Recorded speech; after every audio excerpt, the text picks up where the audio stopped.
All right, my people, welcome, welcome, welcome, welcome. Yes, welcome, guys. Welcome, guys. It's actually have been an interesting week, yeah. So I'm going to be waiting for all of you guys. Welcome. So I want us to discuss a few things together. Yes, I would want us to discuss a few things together. A lot has happened within the week. Yes. If you're watching me anywhere you are watching me from, any place you're watching me from, this is the Manchester United Elder TV. And on this TV, where we discuss everything Manchester United, everything that, however it is that you may see it, we are discussing. We are going to be talking about the transfers, Manchester United transfers, possible transfers, the players that we are looking out for in the January transfer window. We are going to be talking about Amorim Master plan. We are going to be talking about the possibilities of Amorim actually winning the league. Yes, because I believe that Manchester United gets into that top four. There is nothing going to stop Amorim for contending, trying. We are allowed to dream, right? Yes, we are allowed to dream. So, guys, we are allowed to dream at the end of the day. So, guys, let us dream successfully. First of all, I want us to talk about Ruben Amorim. I'll be waiting for you guys to come on. Let us have a discussion, because I would actually want to get your own view on everything.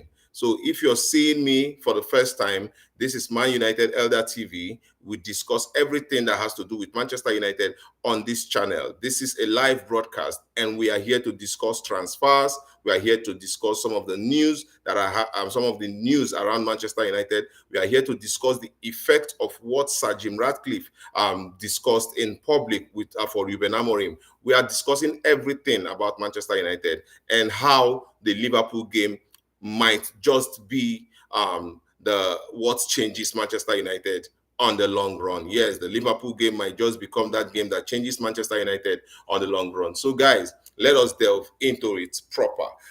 First of all, I would want to say kudos to Sir Jim Ratcliffe, because I think that statement, the statement he came out to make about giving Ruben Amorim 3 years to show what he can do at Manchester United, actually was a way of keeping the players quiet, keeping the fans quiet. The best thing we can do actually is to support the team. Instead of castigating the team, instead of looking at ways to get Ruben Amorim out of the club, instead, we should be looking at how we can support the club, support the manager, and give the players the momentum that they need to actually go into games and get wins. This is clear from what I saw Sir Jim Ratcliffe did. It was a gamble, actually. That statement was a gamble because it would have gone either way, it could have gone either way. Yes, it could have been taken, because let's look at it that the players are not behind Ruben Amorim, and the board comes out to say, whether you like it or not, whether you are Ruben Amorim out or you are Ruben Amorim in, you just have to keep short and support the manager, because that is what the statement Sir Jim Ratcliffe came out to make. That is what that statement means. Because it actually tells a player, like for instance, if this player is not comfortable with Sir Jim Ruben Amorim's tactics on how he chooses to play, that statement from Sir Jim Ratcliffe just simply meant that, hey, you have to keep quiet and play according to the coach's instruction, because he's going to be here for the next 3 years. And that statement a lot. That is what I felt. I felt like that statement did a lot for Manchester United. It did a lot for Ruben Amorim going into that Liverpool game. And when you look at it, how Manchester United fired out against Liverpool, how we played against Liverpool, I'm going to tell you one thing for free. Like, we did really well. We did really, really well. Yeah, we did really well. The way we played against Liverpool. A lot of media houses are not ready to give Ruben Amorim the accolade that he deserves. That is what I'm noticing now. A lot of media houses are actually not ready. And this is the reason. Listen, Manchester United played against Liverpool. We did really well. We went long, and we positioned our players to win second balls. And when we did that, we won the second balls. And from that place, we create the attack against Liverpool. And I thought that was genius from Ruben Amorim, because that way he has boycotted whatever it is that is a problem around the Manchester United midfield. Yes, because there was no way he would be keeping up with that midfield as it is. Yeah, there was no way. I don't think that there was any way he would be keeping up with that midfield. So he had to go long to boycott that midfield, giving the Liverpool players little or no chance to press. You know what Liverpool will do? They will run at you, press you, and win the balls and create. That is what Liverpool would do. So that is what Manchester United decided to do. Go long. Mbeumo was never a match to Virgil van Dijk. Mbeumo was never a match to Konate. So it was all about the second balls. It was all about winning the second balls and creating the attack from there. So far, we removed like he was able to cut the center backs transitioning with all of those passes, and the midfield with all of, because we saw what happened in the second half.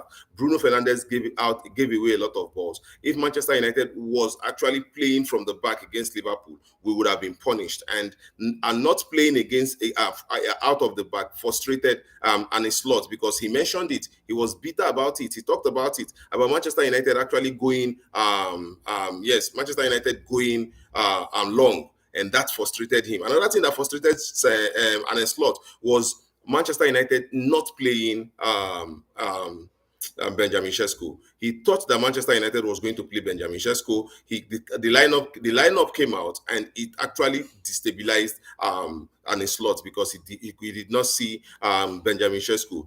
Because one thing, it was clear, they were ready to control Benjamin Sesko. We all know that Benjamin Sesko is not ready, yes, for the Premier League. He's taking his time. They are grooming him to become ready for the Premier League. He's not ready so far. And Ruben Amorim has been justified many times. Yeah. So when we look at it, clear, it means it was clear that Ruben Amorim was right on Benjamin Sesko not being ready, and he was spot on for removing Benjamin Sesko and starting with Matheus Cunha in the number 9 position. So Manchester United boycotted Liverpool's press, boycotted Liverpool's stronghold, which was the midfield, and we went direct to the defense. And from that defense, we created our own press, our own block, and actually created the attack from there. And that was how Manchester United got the first early goal. And in the second goal, it was still the same. Go long,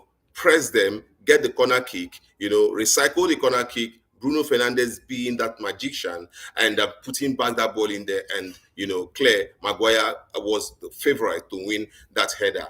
And the media right now does not want to give credit to Ruben Amorim's ingenuity. Instead, they are trivializing what Ruben Amorim has done and actually giving the accolade to Harry Maguire. Yes, because they in a way to make Ruben Amorim not that master tactician that he has made himself to become. They credit all of the effort on Harry Maguire, who scored the goal, and it's been all about Harry Maguire being the captain of Manchester United and all of that. And I thought that this would be unfair on Bruno Fernandes if Bruno Fernandes made the assist.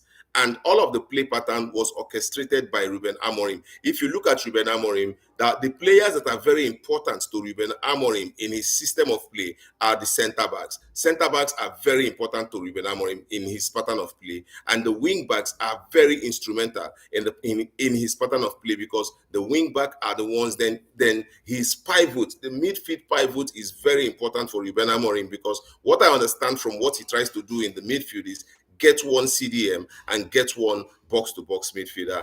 That way, he has ability to create from deep within then onto the attack. And that is very, very clever coming off Ruben Amorim. I thought that was clever. It looks simple, but then it's a clever way of playing football. It gives you the ability to retain the ball, recycle the ball, and also play on the counter. It gives you that ability to press. And when you press, you cause problem for the opposition in their own half. And that is very smart. You cause problem for the opposition in their own half, win the ball in their own half, recycle the ball in their own half and attack them in their own half. That way, you see most of the times your goalkeeper will be on holiday. And I thought that it was very, very interesting what Ruben Amorim has done with Manchester United. And if we have to look at Bruno Fernandes in that middle of the park, many of us will be like, yeah, he's making mistakes, right? Yes, but do you think that Bruno Fernandes can be sold easily? Do you think that he will just sell Bruno Fernandes easily? I don't think that that might just happen because Bruno Fernandes is an integral part of Ruben Amorim's squad, and he decided to play Bruno Fernandes in that deep lying role just to accommodate Bruno Fernandes' expertise. Because even playing from that deep lying role, Bruno Fernandes still is the highest creator. And because we've argued this thing before about who Bruno Fernandes creates for, you would agree with me that Bruno Fernandes creates for everybody.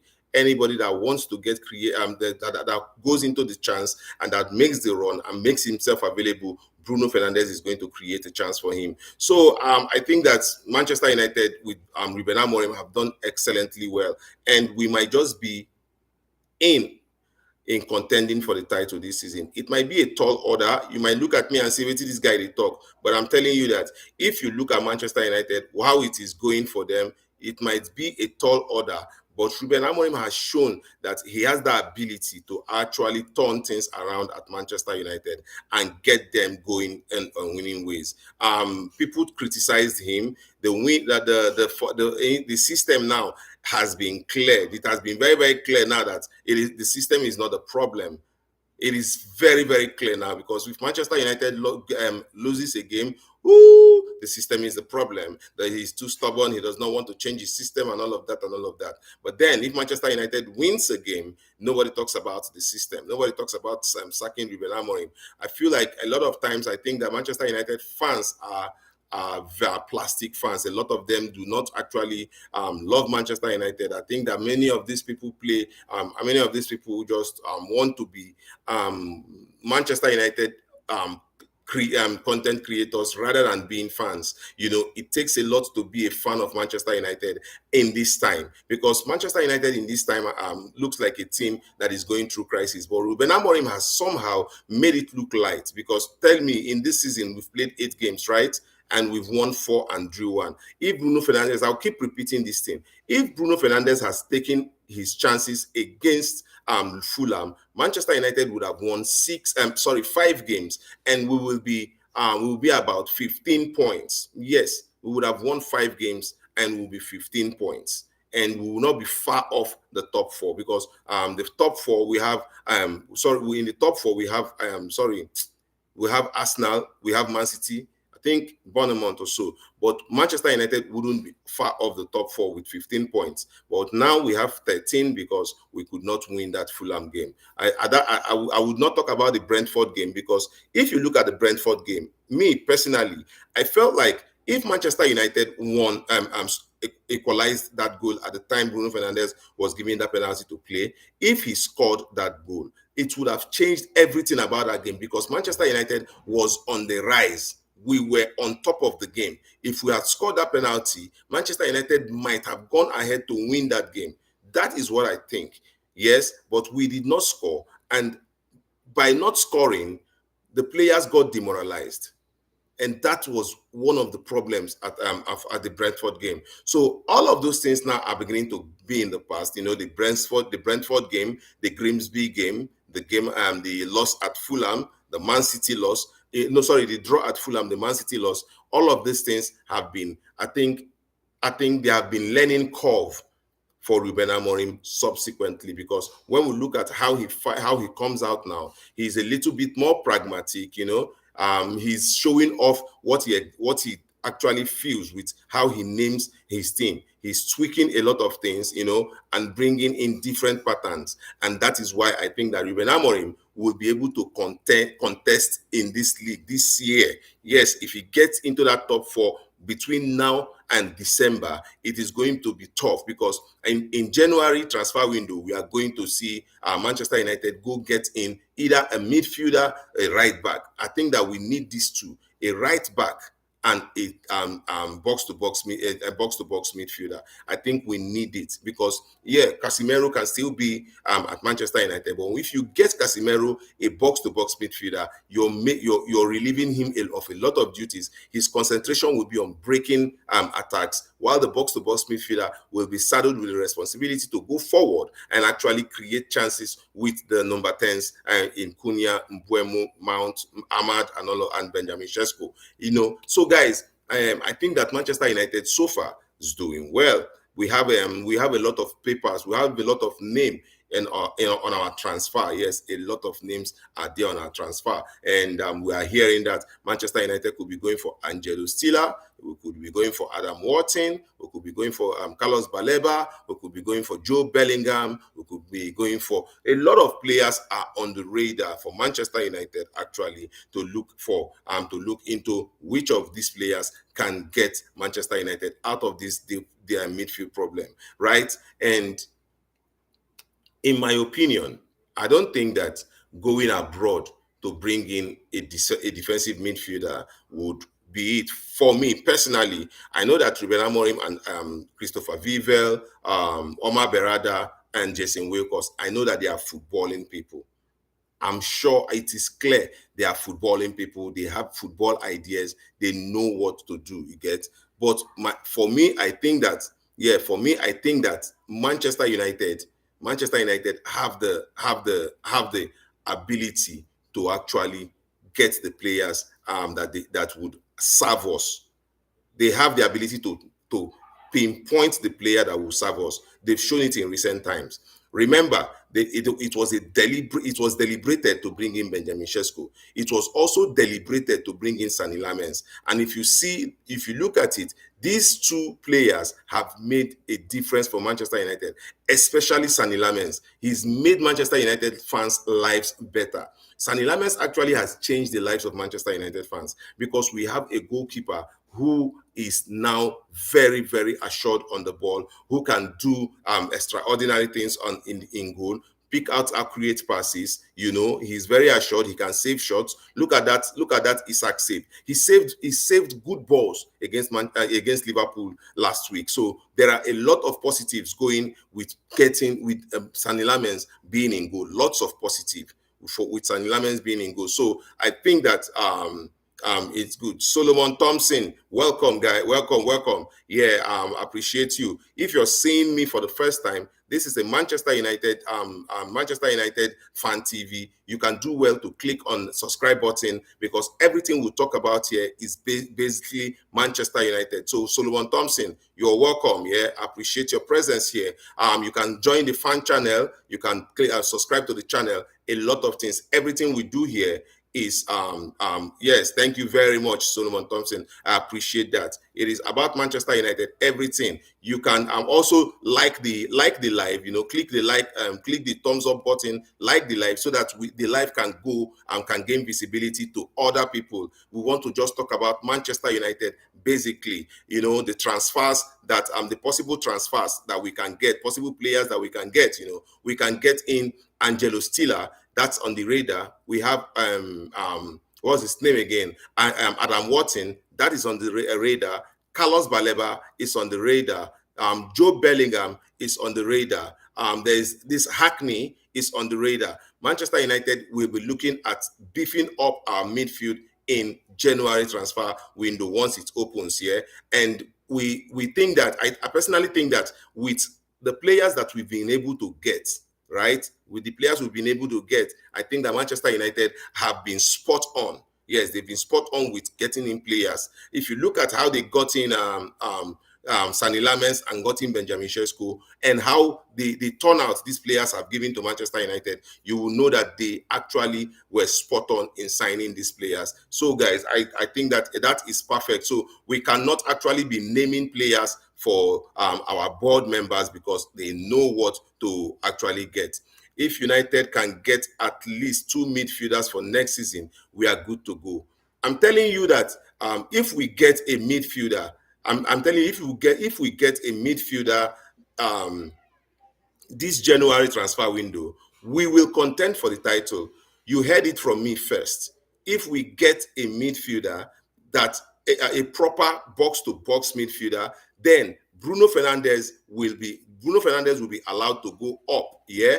What I need in this, what I we actually need more in this January summer transfer, the January transfer window will be a midfielder, a CDM, proper CDM, or a box-to-box midfielder, and a wing back. If we get a proper wing back and a proper box-to-box midfielder, Solomon, I tell you that Manchester United will be competing for the title. Yes, because like right now, even with a very bad and with not so good midfield, we are just 3 points off the second place team in the league, which is Man City. We are 3 points. Man City is 16 points. Manchester United is 13 points. Look, imagine that Manchester United actually was won the game at Fulham, because we had opportunity to win the game at Fulham. We had a goal and we got a penalty. So if we actually converted that penalty, Manchester United would have been 16 points, and that will make us sit third, number 3 in the league, and that will give the players a lot of boost. But then we are grateful. We should be really grateful that we actually won the Liverpool game, because I don't know what will motivate the players more than winning at Liverpool. And someone like Adam or Baleba, Bruno, Mino would unlock their exactly. This is a very, very valid point, Solomon. A very valid point, because if you look at it, Bruno Fernandes, Kobe Mainu is a good carrier of the ball. Yes, I know he's quite young, but he's a proper carrier of the ball. And he's not so strong in tackling, in winning tackles, in winning duels, but he could be very, very instrumental playing in the number 8 channel. See, I think that we can still use Mainu where Cunha plays, or we could still use Mainu to replace Mount when Manchester United is in the upward trajectory, because Mainu brings us a different profile entirely. He is skillful and he can pick out good passes, and he has that vision for goal. So he could just be the number 10 in waiting. Mainu could be actually a number 10 in waiting, because I don't see his strength. His major strength is not in tackling. His major strength is not in tracking back, but he's very good with going forward. The body feints. Pick out passes. You could see what he did against Wolves. Last season, where Wolves equalized and he took the ball all by himself, beat 1-2 man, and then placed it into the far net. That is what we can see Kobe Minu do. Remember the FA Cup against Manchester City? Bruno Fernandes assisted him. He was just through on goal. He has an eye for goal. So I'm looking at him being that either number 8 or number 10, because he's very, very good in those positions. If you remember also the match against Lyon, you could see when he came in, Casemiro played it to him. In those tight corner, he could control the ball and pick out a very good spot, and that was a goal. So I think that getting someone like Baleba or Watson, getting someone like Adam Watson or Baleba would unlock a lot of players at Manchester United, because we would have solidity at the back. We have that solidity. And if we look at a player like Angelo Stiller, Ugarte isn't performing as expected because his passing range fails him a lot. His footballing IQ is low for Ugarte. His footballing IQ is low. That's the problem. Solomon, click on the like. Yeah, try to like if once you like this this live, it sends it to a lot more people, and you can open up a lot more conversations. Yes, let me take up this Ugarte. This Ugarte fails in. He's a good winner of the ball. He can recover the ball properly. But yeah, thank you very much. Ugarte is a good winner of the ball. He can win the ball very well. But the thing is this: Ugarte makes poor decisions whenever he's on transition with the ball. He makes poor decisions, and his passing is poor. The range is also poor. So that is the reason why we might not see much of Ugarte, because Ugarte has to explore and evolve within his game. Because if he continues like that, that's why we need another CDM, because he's not actually up to par. and he's played. This is his second season at the club, or the third season at the club. I think the second season, because we sold Scott McTominay to bring him in. Fine, yeah, this is his second season at the club, and this second season at the club, actually, he's not he's not progressed, and I don't think that Ruben Amorim is trying all he can do. Ruben Amorim is actually trying his best to make sure that he gets him. Yes, Anderson, the Atalanta player Anderson. I think that's a fine. We are also looking at Holtem, Abi Motem, Hoylund, the guy at Sporting CP that played under Ruben Amorim. Manchester United is also looking at him. We feel Manchester United is feeling like he will be the kind of player that will be the kind of player that might just be able to fit in. You say currently United is looking at Anderson. Anderson in the Premier League. Oh, okay. He plays for. Hold on. He plays for Anderson in the Premier League. Yeah, Anderson. Oh, Elliot Anderson. Okay. Elliot Anderson, Nottingham Forest. Okay. I've not actually, Nottingham Forest, Elliot Anderson. The thing is this, English players, if we get English players in our midfield, it will serve us better. Remember the days of Fletcher, remember the days of Michael Carrick, these players, Roy Keane, these players were because they could live up to the ruggedity of the Premier League. And that's why I think that we could actually do well with an English midfielder, because of how rugged they are. They can put in those tackles, they can win the balls, and go forward. So I think that that is actually fine. But any of them, Anderson at Nottingham Forest, yes. Exactly. Yes, that's the profile of player we'll be looking for. Anderson will be really, really instrumental for us. And I think Adam Wharton. The reason why I like Adam Wharton here is this. Yeah, Adam Wharton looks like he plays like a Spanish boy. He picks out very good line breaking passes, and that is why I like him. The other player, Carlos Baleba. I think Carlos Baleba is more of ruggedity. He picks up the ball, he beats one or two man, he runs through them, and he creates space for the front guys. That is also very excellent. But in a situation where you are not allowed to run, in a situation where you are not allowed to run, these people probably might be packing the bus. A player like Adam Wharton would be very, very instrumental, because he would have to be picking out those passes. I've seen Adam Wharton, play it up, play it down, play it sideways, and he's been spot on with the calmness he brings to the team. Everybody might just be on a chaos, but Adam Wharton brings that calmness. He picks up the ball, he controls it, recycles it, creates other ideas for the team. And I think that Adam Wharton has been really instrumental to the progress of Crystal Palace this season. And that is why I think that Manchester United should be looking at him should be serious with looking at him. Yes, I'm going to pick Adam Wharton. Then Manchester United also need to get in a player like Carlos Baleba, because we also need that ruggedity. We also need that hard man, someone who would be able to read the game from deep, read the game properly.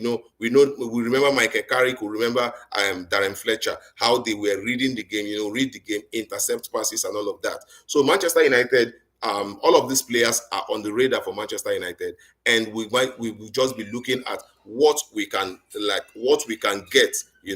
We're looking at what we can get. It is very, very interesting, or it is very, very important that we actually get in a midfielder this season. It is very, very important. If we are going to qualify for Europe, we need a midfielder. We need it urgently, so that means the midfielder will come in and give us that balance in the team that we need. Because right now, Ruben Amorim has evolved in his tactics, because he's playing to accommodate the players that he have, and we are not playing through the midfield anymore. Manchester United seems to be going longer a lot of times, and I will tell you something that clearly it is a Ruben Amorim tactics, and that is genius for me, I think that we are not concentrating more on the first balls. Actually, we are concentrating on winning the second balls. And when we win the second balls, it will give us the ability, the chance to create attack in the middle of the park, in the opponent's half.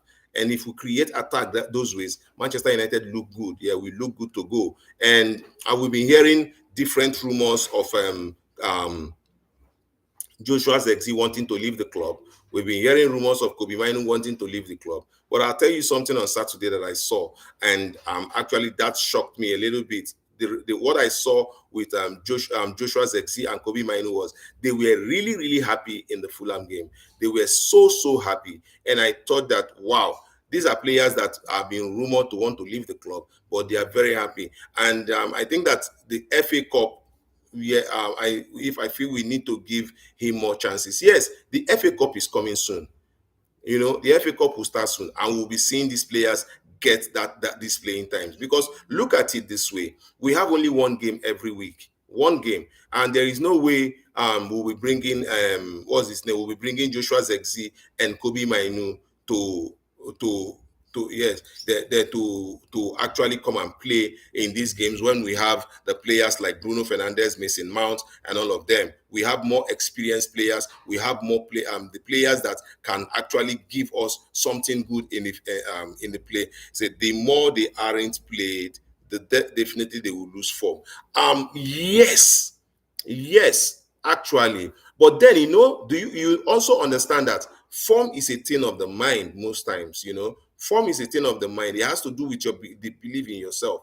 And I think that the manager would have let them know clearly that their time would come. The FA Cup would commence soon, and Manchester United is in the FA Cup. So we are going to start seeing them play regularly in the FA Cup. Yes, Manchester United will have a lot of games to play in the FA Cup because of where we finished. We finished 15 last season, so we'll have a lot of games to play in the FA Cup because that was what was going to happen in the Carabao Cup, and unfortunately, Grimsby knocked us out, which was, by the way, a very painful loss. But then, it is what it is. I think the league was just starting then, and the pitch and everything. I just would not blame these guys too much, But then the FA Cup is around the corner. When that starts, Manchester United will be playing more, and we are going to start seeing all of the Joshua Zexi. We are going to start seeing Kobe Mainu more. We are going to start seeing other players that are on the bench, all of the Sekukoni and everybody. We are going to see them more. Yes, and they'll be coming in. Okay, he said the media is also playing down the parts whereby they are looking for a spot in the World Cup team. See, like I always say something here, the media is a very, very instrumental tool for against Manchester United. Because tell me why the media would always be about the negatives at Manchester United. The media are the ones to break that Kobe Minu wants to leave Manchester United. He's not happy with his role in the club. The media is the one to also break out that what's his name? Joshua Zexi wants away from the club. The media is always the ones saying all of these things. And these players have never been out to show any sign that they are upset or they are not comfortable or they want to leave the club. These players are usually very happy. And I think that Manchester United knows what they are doing. I'm trusting Ruben Amorim so much. Yes. And if a player like Mainu, if Mainu does not make the World Cup this year, I think he has a lot of time. He's 20 years old. The next World Cup comes when he's 24. Another World Cup comes when he's 28. Another World Cup comes when he's 32. So he has an opportunity to go to 3 World Cups. And I know that going to the World Cup is essential for most English players because they want to represent the Three Lion. I know, and it's a thing of honor to actually go to the World Cup. And Kobe Minu has been an integral part of the English team because when we look at it, he has also played in the Euros, and yes, he was very good in the Euros. So it will be baffling to someone like Kobe Mainu as to why he will not be included in the World Cup team if he had played in the Euros and they qualified for the final. Why is he not playing at the World Cup? So I think that Ruben Amorim coming in with his own agenda, coming in with his own style, I think that it affects other players, and I will not blame Ruben Amorim for anything. The reason why I will not blame Ruben Amorim is that the Manchester United board has not been serious up until this moment. Yes, they have not been serious because you cannot be changing managers every year and expect players to always fit into different managers' agenda. Yes, every player will not be Bruno Fernandes. That's what I'm clear. Every player will not be Bruno Fernandes who fits in every manager's plan. Yeah, someone like Kobe Mainu, Ruben Amorim sees him as a number 10. That's clear. He sees him as a number 10, and he's telling him to fight for his place in the team. And his ability to fight for his place in the team actually would make him a better player. If he's not playing regularly, he won't be added because the English national team is stacked with quality. See, that is why I'm saying Kobe Mino needs to work even harder, because if he goes to the World Cup, how many games he will play? That team has they have they have too many midfielders in the English team. They have any pattern that the manager wants to play, any system the manager wants to play, any way the manager wants to play. There are players who can play every pattern for the manager in England. So I think that Kobe Mainu should be more on working on himself, working on his craft to become even more stronger, because Kobe Mainu, to me, I feel is a little bit slow than all other midfielders. Yes, I think he's a little bit slower. And what I know about Kobe Mainu is his passing. He has eyes for picking out good passes, and he's also very good with controlling the ball and controlling the pace of the game. But when it comes to physicality, he is not there. And this is something that he has to build. He needs to build it because of the club he's playing for, Manchester United. You have to have that physicality because you are going to play a lot of physical games. Because it is Manchester United, you are going to play a lot of physical games. So, you see, if Adam was a United player, he won't get. Kobe Mainu would be number 10. They will be playing Kobe Mainu like number 10, because if somebody like Kobe Mainu does not stand a chance. Kobe Mainu does not stand a chance when you have Adam Wharton and you have Baleba. Kobe Mainu does not stand a chance. So that is why I think that Kobe needs to work a lot more harder to get himself counted. I like his training routines. I like how he trains. I see him a lot more trimmer, a lot more sharper, and I say yes, that is the way to go. But I believe that if Kobe could actually have a little bit of patience, he has the world at his feet. He gives me the vibe of Paul Pogba, but he's not strong. He's not as strong as Paul Pogba. Ruben Amorim, listen, let me tell you something. Amorim also needs to trust them in games. Yes, but the question is this: we have a fan base that wants to win every game. We have a fan base that does not want to experiment with anything. Every game in the Premier League is a final. Every game in the Premier League is a final. So Amorim might trust you. Amorim might put you in the game. Yeah, exactly. The flair of Clarence Seedorf. Correct. You are Baba. You are an OG, man. You are an OG. Kobe Mainu. Ruben Amorim. Has a lot of pressure on him to perform. Our fan base is very toxic. Our fan base is not giving anybody, Ruben Amorim, the chance to actually transition this team properly. And this is the reason why Ruben Amorim would not be looking at experimenting with any player. He wants to get those wins. He's not looking at experimenting with the player. He's not looking at trusting any player and giving him the chance. If you're not performing in the training and you're not convincing him in the training, you are not going to play. It is very simple. You have to convince him. You have to convince him that you are good enough to play so that you can get in. Our fan base is very toxic. You can imagine playing Kobe Mainu and we lose the game. It will not be on Kobe Minu, it will be on the manager. And a lot of our fans will be on Ruben Amorim out, Ruben Amorim out, Ruben Amorim out. So for Ruben Amorim, there will be no time to actually carry out any form of experiment.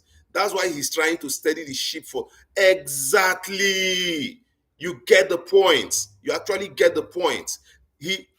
First of all, he has to build the belief of the fans to a certain level, and then the young players can start coming in.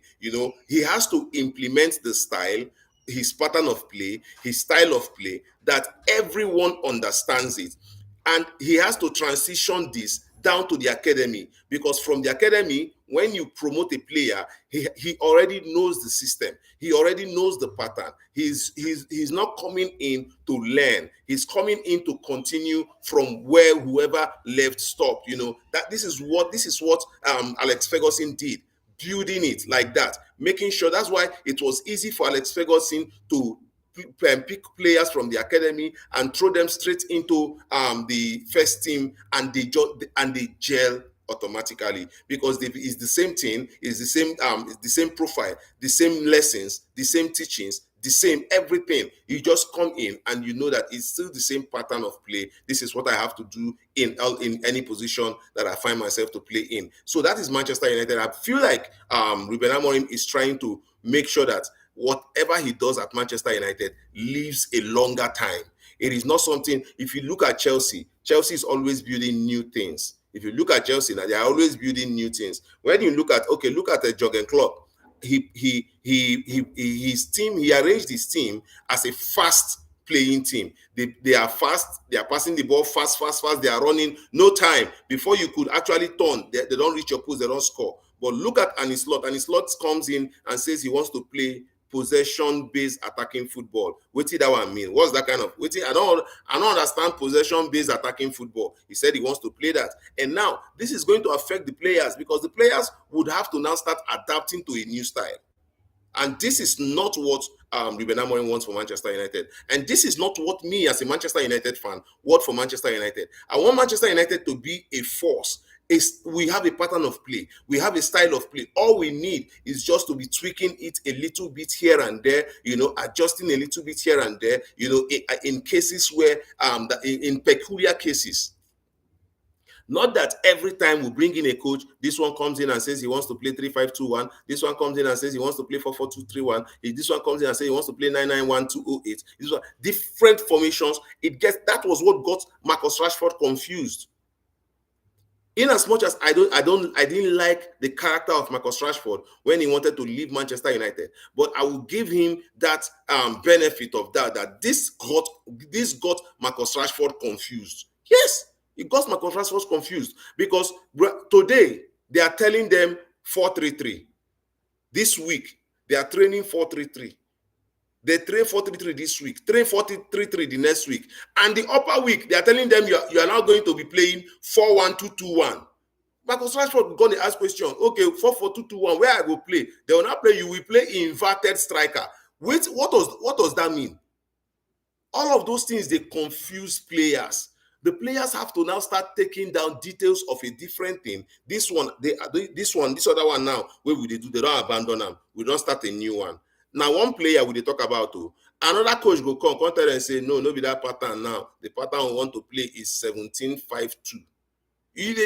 Marcus Rashford go look them again, 17-5-2. Where do I play in 17-5-2? Before you know it, the Bobo don't lose form.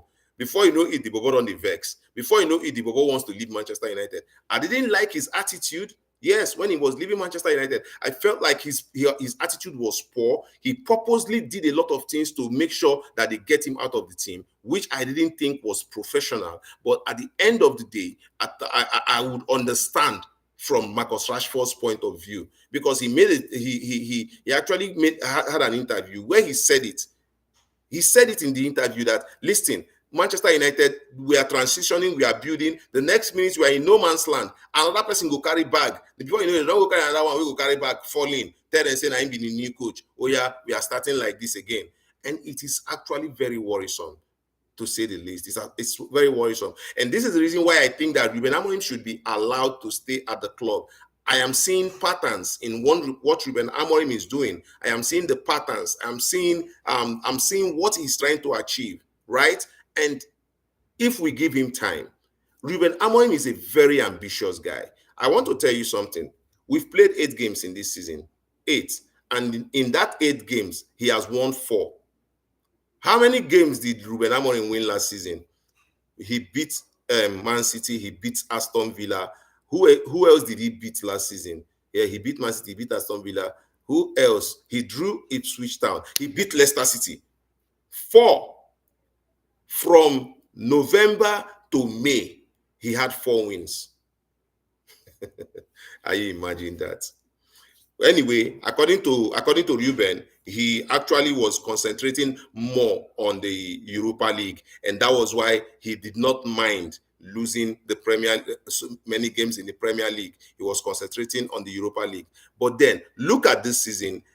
In 8 games, he's won 4, he's drew 1, and if you look at that one where he draw, if Bruno Fernandes had converted that penalty and with the goal where this guy scored, Lenny Yoro, that would have been 2-1. Manchester United would have won that game, right? If Bruno Fernandes had converted that penalty. And that means we would have been 16 points by now. And Liverpool na the reigning champions. And look at Ruben Amorim, Baba. Do you know that Ruben Amorim has succeeded in beating reigning champions and also beat reigning World Cup champions? Do you know this is a coach that they are telling you is not good? This is a coach that they are telling you to sack. He's beating World Club winners, World Club Cup winners. He's beating the current champions. And somebody is telling you that Ruben Amorim is not good enough. Sack him. I used to say it. You know, the media don't keep quiet this week because there's nothing negative to talk about Ruben Amorim. Nothing negative. And if I draw up the analysis, the pre-match analysis of the Brighton game, when I bring it out and when I make the video, you would see it. Yeah. If you are seeing my face for the first time, subscribe and go through all of the videos I've posted. You will see this place. What we are doing here is to create sane Manchester United fans. Manchester United fans that are sane. Manchester United fans that are articulate, Manchester United fans that can read in between the lines and understand what we need to do at Manchester United. We are not even if you are a Dangbana fan and you come into this channel, you are bound to understand that Rome was not built in a day, and this building a team that will compete in the Premier League, in the Champions League, and in the FA Cup. Building a team like that will take us a little time. But I am telling you that Ruben Amorim might not need a longer time. That 3 years, I'm telling you that in 3 years, Ruben Amorim might have just won the league because he's a very ambitious manager. And if we are able to beat Brighton, Brighton is also in a good form. If we are able to beat Brighton, that gives us 16 points. That takes us up again because there will be people who will lose games, and Manchester United will still climb up again. And that is how the trajectory will continue until we get to the January transfer window and get a proper CDM. Let us do that in the January transfer window. It is important. The Ineos knows this. That is, it's very, very important. We see if we get these midfielders and these wing backs, and that Harry Maguire might just be playing his last season for Manchester United, because at this age now it will be difficult to give Harry a long-term contract. So there are rumors that Manchester United is looking at Diamande, Ousmane Diamande, the former he plays for Sporting CP. We hear that we are hearing that Manchester United might just be looking for him, and center backs are very important to Ruben Amorim. This is something that we know clearly. Center backs are really, really important to Ruben Amorim, and this, if we actually get in a ball playing center back, Manchester United looks like a club that has got a very good future. I would love United to keep him. He experienced mentality. Yes, exactly. See, that is why that is why I think that highest that they will give him, they give him 2 years. If they give him 2 years, then they go get another center back. Then Amorim will become an Harry Maguire will become an understudy to this to the whichever center back they bring in. Harry Maguire will become an understudy, because right now the reason why I actually like Harry Maguire is this: he has weathered the storm and he came out. His contract talks are ongoing and he has accepted to cut his wages. Okay, then we'll look up that here. We'll look up that, and if he has actually accepted to cut his wages, perfect, perfect. And this is, listen, and this is another thing we have to give E-News credit for, because a lot of players that were not performing were on really high wages at Manchester United. Look at Jadon Sancho. Jadon Sancho did not want to leave Manchester United because of the amount of money he was earning at the club. And Jadon Sancho looks like a player that has accepted that he's not going to be great again. So this money wey he collect for Manchester United, and make sure say he collect am to the last penny, because he's not going to get that kind of offer again.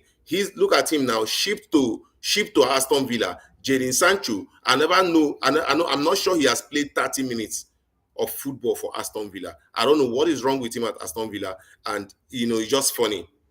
Also, this other guy, what's his name? Anthony. I'm not getting many news on Anthony. Last season, Ruben Amorim was being blamed. Anthony, these people are performing and all of that. But then, the season has started. They need to perform now. They need to perform for their various clubs. This is why I keep telling people, don't let Ruben Amorim go, because all of the decisions he's made have been spot on. Look at the players he let go. Look at Alejandro Garnacho. Can Garnacho lead that Chelsea team? It's impossible. Garnacho cannot lead that Chelsea team. How come he wants to lead at Manchester United?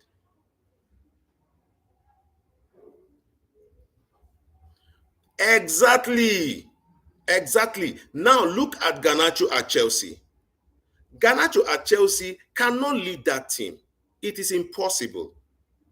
So someone that cannot lead Chelsea wants to lead Manchester United. Look, the only player performing right now is Marcus Rashford. And Rashford now, for Manchester United, at Manchester United, Rashford was performing way better than he's doing at Arsenal right now. At Barcelona right now. Rashford is not. See, people are hailing Rashford, because the reason why people are hailing Rashford is because Ruben Amorim sent him out, and Marcus Rashford fans are amplifying everything to make it look so big. What is Marcus Rashford doing? At Manchester United, why did Marcus Rashford not accept to play as a winger and be creating chances for other people to score? Now he goes to Barcelona and he's now square playing. He's now playing for other people to score. While at Manchester United, he wanted to be the glory hunter. He wanted to be the one to score all the goals. By so doing, putting Manchester United at risk. Exactly. Look at Garnacho. This is a player that a lot of Manchester United fans were insulting Ruben Amorim for. Garnacho. He is at Chelsea now. He should perform there. At least he claims to be loved. Let him perform there. He's at Chelsea now. See Marcus Rashford at Barcelona is working 2 times as hard. The other day he was suspended because he came to the meeting late. He came to team meeting late. He was suspended. Suspend Marcus Rashford at Manchester United, and he starts throwing tantrums. And he start murmuring. He starts giving out information to people, and that is not what we need at Manchester United. See, I am not against Marcus Rashford performing at Barcelona. Me, I want Barcelona to come and buy him. He's not supposed to be loan. Buy him outrightly. You know, if Madrid have money, they should come and collect him. After all, there was a time he was compared to Mbappe. Let them come and collect him and let him be there with Mbappe. But at Manchester United, you have to be disciplined. If you're not disciplined, you cannot play for the club. It is very clear. You have to be disciplined. Manchester United is a very big brand, and Manchester United did not become a big brand just because we wanted to become a big brand. It was through sweat, it was through blood, it was through sacrifice. People played their hearts out for Manchester United to become Manchester United, and you will not come to Manchester United to be forming Lord and Savior when you have not really done anything. What has Marcus Rashford? Has he spearheaded Manchester United to win the Premier League? Did Marcus Rashford spearhead Manchester United to win the Champions League? What did Marcus Rashford actually do at Manchester United that made him feel like he is a god at United? Nothing. But we were overpaying him. And this is a problem with the Glazers. We were overpaying him. Dan Ashworth came to Manchester United, and Dan Ashworth was buying everything he saw in the market. He was overpricing everything. Overpricing everything. Imagine Dan Ashworth wanting to bring Graham Potter to Manchester United.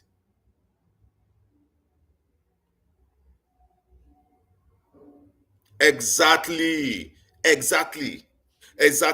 This is the only team in England aside Liverpool that played and gained the prominence they have through football heritage. Exactly my point. People laid their lives down to make Manchester United what it is. Alex Ferguson got on the toes of people to make Manchester United what it is today. People fought. People gave everything. Then you will not come at Manchester United, a young Marcus Rashford, wanting to become alpha and omega at the club when you are not giving anything. You're not sacrificing anything. You're not giving. It's a problem. And this was the problem Dan Ashworth and the Glazers put Manchester United in. Look at a player like Harry Maguire now, wanting to take a pay cut. Yeah? Because he knew. Harry Maguire knows that, you see this salary, he is not even worth it. Because, look at a lot of people saying now. A lot of people are saying now that because Harry Maguire scored that goal.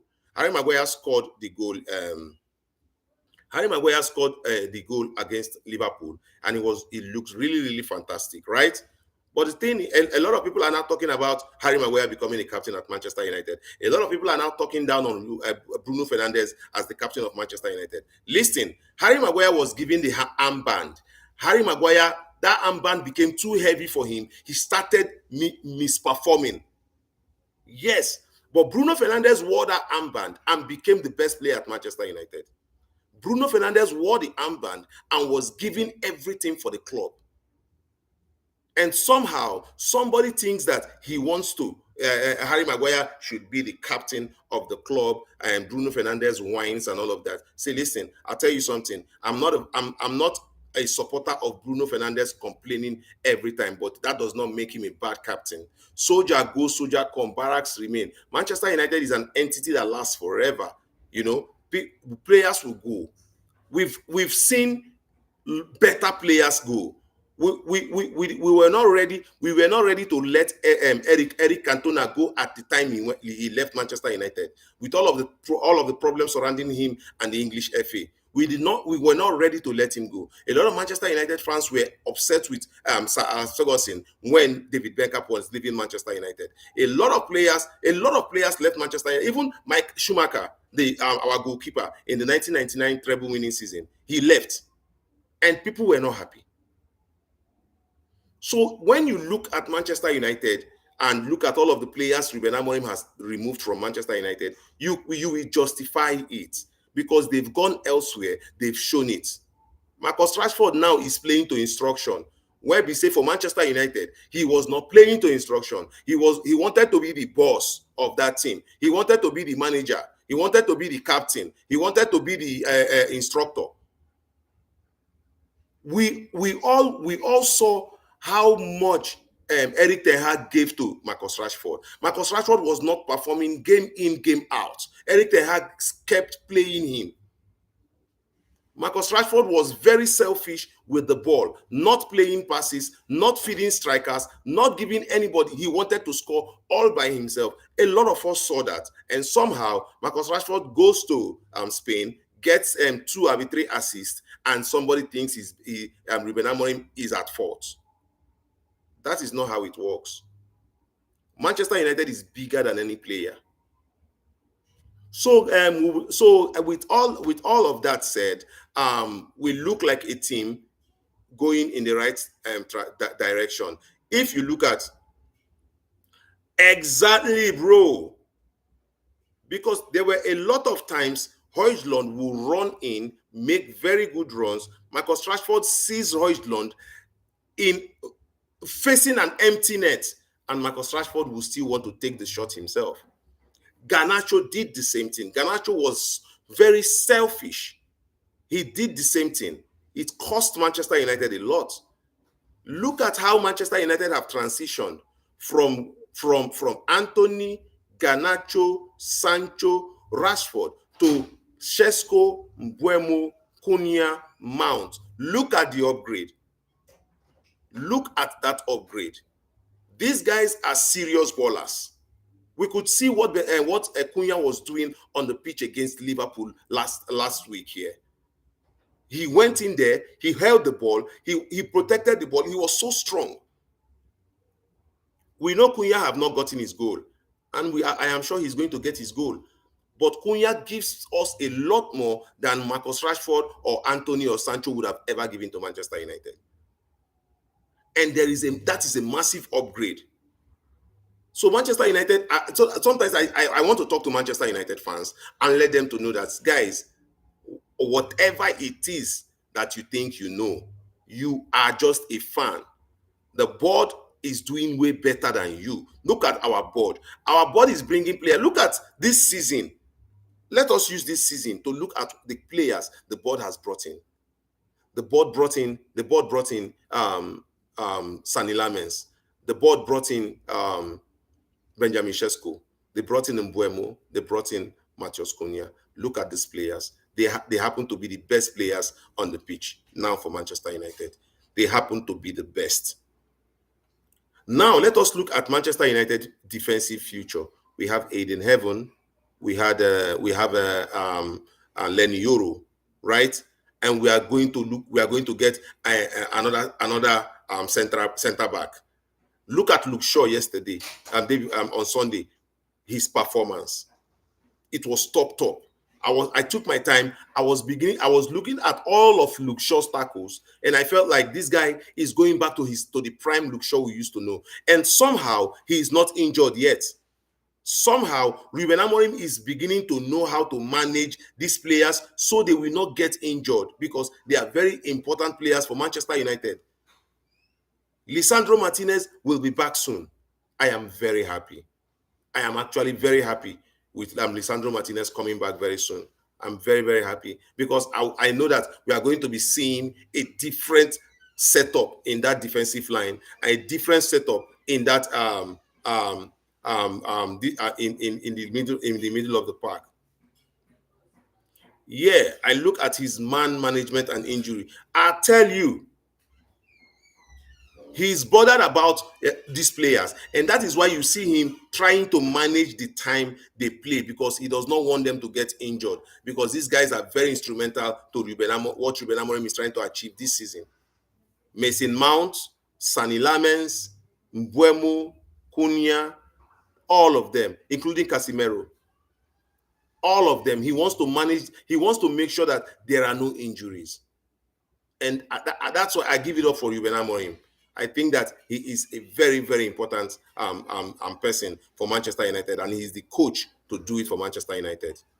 So tomorrow we'll be here again to discuss the Manchester United versus Brighton game. We are going to be looking at head-to-head. We are going to be looking at what Manchester United can do. We are going to be looking at Brighton's form in this season, and their important players and what we can be expecting, their pattern of play, their style of play, the instructions, most of the detailed instructions that will come out from the game. We are going to be looking at all of that tomorrow when we come here again. I want to thank everybody. Solomon Thompson, I appreciate you from the bottom of my heart. Thank you so much for tuning in, and all of you who were viewing without commenting. I want to say thank you also to all of you. We have done about we have done about 1 hour here. Tomorrow we'll be here 3 o'clock. And but there's something here. There's something I want to say quickly. We are building actually a family here. This is a fan base. I am a fan of this TV. You are a fan of this TV. We are all trying to build a fan base of Manchester United fans who are sane actually, so that whoever comes into this place actually will become a new Manchester United fan, knowing how to support the club. Because I don't like it when I'm seeing everywhere, when I'm seeing player fans who claim to be Manchester United fans. There are people who are fan of Jadon Sancho. Because Jadon Sancho is playing for Manchester United, they claim to be Manchester United fan. And if Jadon Sancho falls out with the club, they support Jadon Sancho and they bully Manchester United. Here we are Manchester United fans. Every player that comes to the club is a player for Manchester United. If you are leaving, you leave. We are supporting the club, Manchester United. So guys, so you can tell me a time frame that is better. I think that we can do the live between 4 and 6 p.m. I think so that time will be enough to actually analyze everything with Manchester United. We can do it tomorrow, 4 to 6 p.m. I hope you'll be free, Mr. Solomon. I appreciate you. Everybody here, 4 to 6 p.m. tomorrow, we'll be here again to talk about everything Manchester United. The game against Brighton, we have to analyze it. We have to look it up, look at everything. And, yes, of course. We will, we are taking it gradually. We'll be discussing every part of football. But first of all, we are discussing our darling club, Manchester United. But then, we'll add Champions League, yeah. We'll add Champions League. We'll pick a few teams, and we are going to be analyzing in the Champions League section. So, guys, thank you so much. Thank you. Solomon, I appreciate you. Honestly, from the bottom of my heart, Solomon, I appreciate you. I appreciate everybody watching this broadcast. We will be here again tomorrow, 3 o'clock to 6 o'clock. We will talk about, I'm Solomon, I promise you, we are talking about Champions League. Well, I'm going to see the games today. Yeah, I'm going to see the games today, and I will talk about I'm just here to give everybody the information. Thank you so much. I appreciate you guys. God bless all of you. We'll see you again tomorrow. Peace and love.